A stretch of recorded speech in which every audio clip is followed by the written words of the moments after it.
നമസ്കാരം. കേരളത്തിലെ ലക്ഷക്കണക്കിന് സാധാരണക്കാരായ കുടുംബങ്ങളെ നേരിട്ട് ബാധിക്കാൻ സാധ്യതയുള്ള ഒരു സുപ്രധാന വിഷയമാണ് ഇന്ന് നമ്മൾ വിശദമായി പരിശോധിക്കുന്നത്. അത് മറ്റൊന്നുമല്ല, BPL റേഷൻ കാർഡിന്റെ അർഹതാ മാനദണ്ഡങ്ങളിൽ മാറ്റം വരുത്തുന്നതിനായി സർക്കാർ തലത്തിൽ പരിഗണിക്കുന്ന റിപ്പോർട്ടുകളെക്കുറിച്ചുള്ള വിവരങ്ങളാണ്.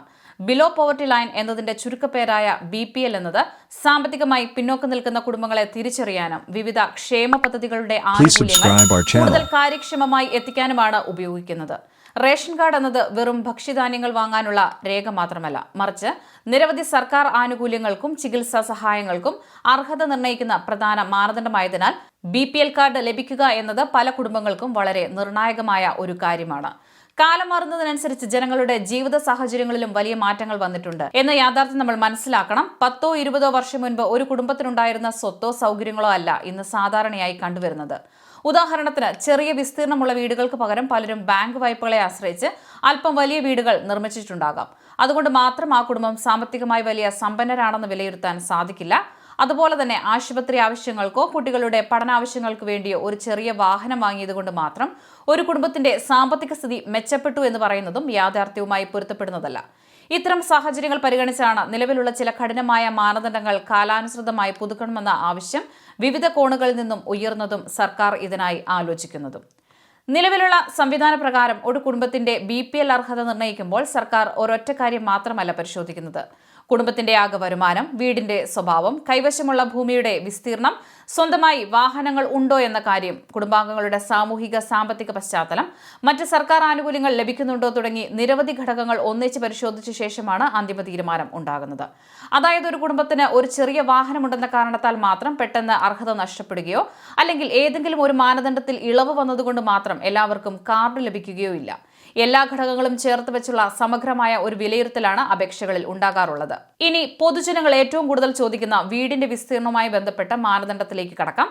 നിലവിൽ ഒരു നിശ്ചിത പരിധിക്ക് മുകളിലുള്ള വലിയ വീടുകൾ ഉള്ളവർക്ക് BPL വിഭാഗത്തിൽ ഉൾപ്പെടാൻ വലിയ ബുദ്ധിമുട്ടുള്ള സാഹചര്യമുണ്ട്. എന്നാൽ പുതുതായി പുറത്തുവരുന്ന നിർദ്ദേശങ്ങളിൽ ഈ പരിധി വർദ്ധിപ്പിക്കുന്ന കാര്യം സർക്കാർ ഗൗരവമായി പരിഗണിക്കുന്നതായാണ് റിപ്പോർട്ടുകൾ സൂചിപ്പിക്കുന്നത്.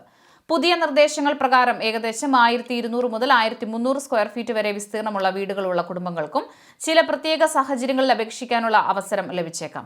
എന്നാൽ ഇവിടെ ഒരു പ്രധാന കാര്യം ശ്രദ്ധിക്കേണ്ടത്, ഇത് നിലവിൽ പ്രാബല്യത്തിൽ വന്ന നിയമമല്ല, മറിച്ച് ചർച്ചകളിലുള്ള കാര്യമാണ്. ഇത് സംബന്ധിച്ച ഔദ്യോഗിക ഉത്തരവ് പുറത്തിറങ്ങിയാൽ മാത്രമേ കൃത്യമായ പരിധിയും നിബന്ധനകളും വ്യക്തമാവുകയുള്ളൂ. ഇവിടെ ഒരു പ്രായോഗിക ഉദാഹരണം നോക്കിയാൽ കാര്യങ്ങൾ കൂടുതൽ വ്യക്തമാകും.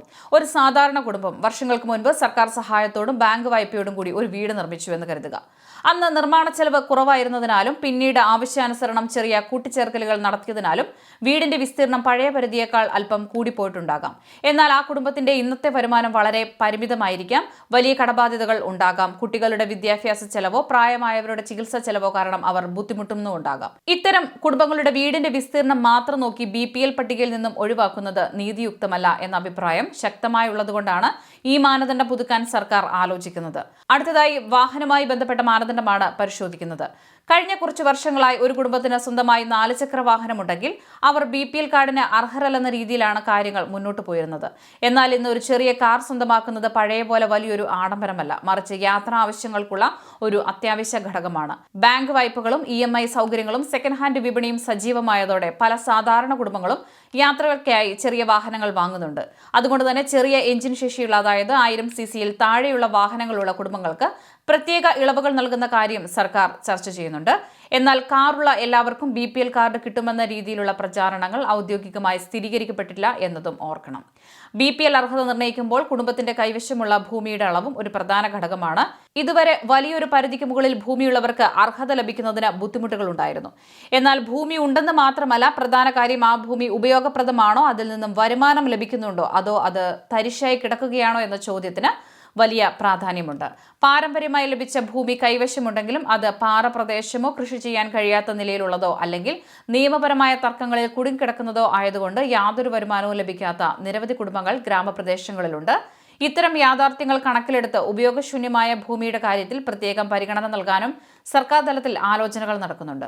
ഇത്രയും കാര്യങ്ങൾ കേട്ട സ്ഥിതിക്ക് ഇനി നമ്മൾ എന്താണ് ചെയ്യേണ്ടത് എന്ന ചോദ്യത്തിലേക്ക് വരാം. നിലവിൽ സോഷ്യൽ മീഡിയയിൽ കാണുന്ന പോസ്റ്റുകൾ മാത്രം വിശ്വസിച്ച് ധൃതി പിടിച്ച് യാതൊരു തീരുമാനങ്ങളും എടുക്കരുത്.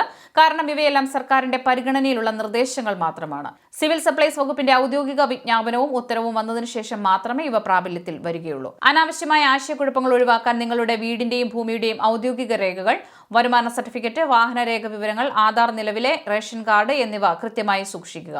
സർക്കാർ പുതിയ അപേക്ഷകൾ ക്ഷണിക്കുമ്പോൾ ഈ രേഖകൾ സഹിതം കൃത്യമായി അപേക്ഷിക്കുക. ഈ വീഡിയോ നിങ്ങൾക്ക് ഉപകാരപ്പെട്ടിട്ടുണ്ടെങ്കിൽ ലൈക്ക് ചെയ്യുവാനും കമന്റ് ചെയ്യുവാനും മറക്കരുത്. ഇതുപോലുള്ള കൂടുതൽ ഇൻഫോർമേറ്റീവായ വാർത്തകൾക്കായി ചാനൽ സബ്സ്ക്രൈബ് ചെയ്യുക. ഇൻസ്റ്റഗ്രാമിലും ഫേസ്ബുക്കിലും ഫോളോ ചെയ്യുക.